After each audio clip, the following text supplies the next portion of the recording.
Roblox menjadi platform ke-8 yang resmi mematuhi aturan perlindungan anak di ruang digital melalui PP Tunas secara penuh. Menteri Komunikasi dan Digital Mutia Hafid Kamis 30 April 2026 menyebut bahwa Roblox tidak akan menghapus akun anak, tetapi fitur komunikasi akan dibatasi. Bagaimana aturan lengkapnya? Apakah peraturan ini mampu menutup celah risiko kekerasan terhadap anak di dunia game? Kita bahas. Diwajibkan melakukan verifikasi usia. Jika tidak, maka chats atau fitur komunikasi langsung dimatikan.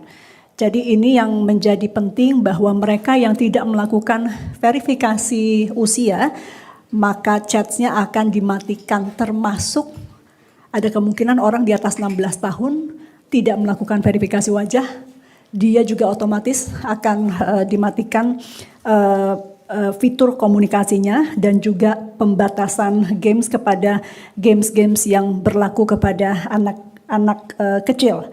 Kemudian fitur lainnya adalah tadi kami sampaikan ada pembatasan games sesuai klasifikasi usia. Jadi nanti juga games yang bisa dilihat oleh di bawah 13 tahun akan berbeda dengan yang dilihat oleh 16 tahun ke bawah dan oleh 16 tahun ke atas. Kemudian satu lagi, jadi tadi kita memenuhi dua unsur. Yang satu, kalau di PP Tunas itu ada komunikasi, tidak boleh ada komunikasi dengan orang tak dikenal. Yang kedua adalah konten, pembatasan gamesnya, dan salah satu K lainnya adalah ketergantungan atau adiksi. Nah, untuk menjawab aturan PP Tunas mengenai adiksi, maka sekarang per hari ini juga sudah ada screen time, jadi diatur oleh orang tua, sehingga orang tua yang menyaksikan press conference ini juga sudah bisa mulai mengatur waktu atau jam bagi anak-anak memainkan games termasuk Roblox. Dalam kesempatan yang sama, Vice President Global Public Policy Roblox, Nikki Jackson Kolako, mengatakan pihaknya telah merilis Roblox Kids dan Roblox Select untuk mengakomodasi pengguna anak. Pengguna anak nantinya akan disajikan katalog permainan yang terbatas dan disesuaikan dengan budaya serta norma Indonesia. Selain itu, Roblox akan memulai proses transisi otomatis bagi 23 juta akun pengguna di bawah usia 16 tahun di Indonesia ke akun Roblox Kids atau Roblox Select.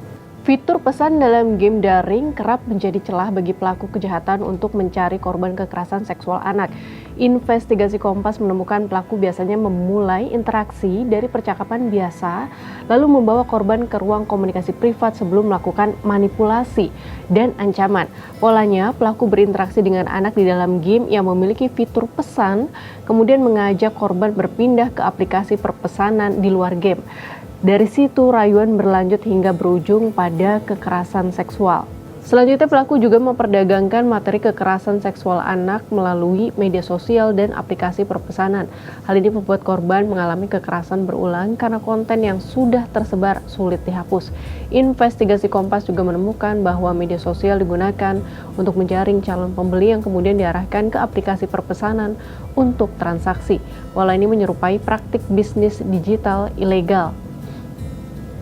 Sebelumnya, pemerintah telah memberlakukan Peraturan Pemerintah Nomor 17 Tahun 2025 tentang Tata Kelola dan Pelindungan Anak di Ruang Digital atau PP Tunas. Salah satu mandatnya adalah membatasi akses anak di bawah usia 16 tahun terhadap platform digital yang berisiko tinggi, termasuk yang membuka peluang interaksi dengan predator seksual. Namun, Mutia menekankan bahwa pelindungan utama tetap berasal dari lingkungan keluarga. Dalam investigasi Kompas, gamer M. Andung Muntaha juga membagikan tips aman bermain game bagi anak. Satu, kita menerapkan rule yang nggak terlalu strict, tapi juga nggak terlalu bebas. Hanya boleh bermain game pada waktu weekend selama 2 jam per hari. Karena ketika kita tidak batasin itu, sudah mulai mempengaruhi konsentrasi dia ketika bersekolah.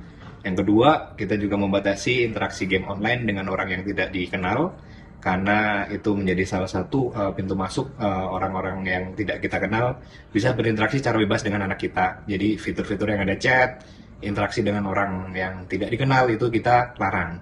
Yang ketiga, kita batasin juga game-game yang boleh dimainkan, dan kita sangat strict terhadap apa game yang bisa dimainkan dengan cara kita juga nginstall, kita ikut main beberapa saat sehingga kita tahu apa yang dilakukan anak-anak kita di permainan game. Sahabat Kompas, penerapan verifikasi usia dan pembatasan fitur chat di Roblox menjadi langkah awal untuk memperkuat perlindungan anak di ruang digital. Namun efektivitasnya tetap bergantung pada pengawasan berlapis termasuk dari platform, pemerintah, dan terutama orang tua. Tanpa pendampingan dan literasi digital yang memadai, celah penyalahgunaan masih bisa terjadi. Karena itu perlindungan anak di dunia game tidak hanya soal regulasi, tetapi juga peran aktif keluarga dalam memastikan keamanan anak saat beraktivitas di ruang digital.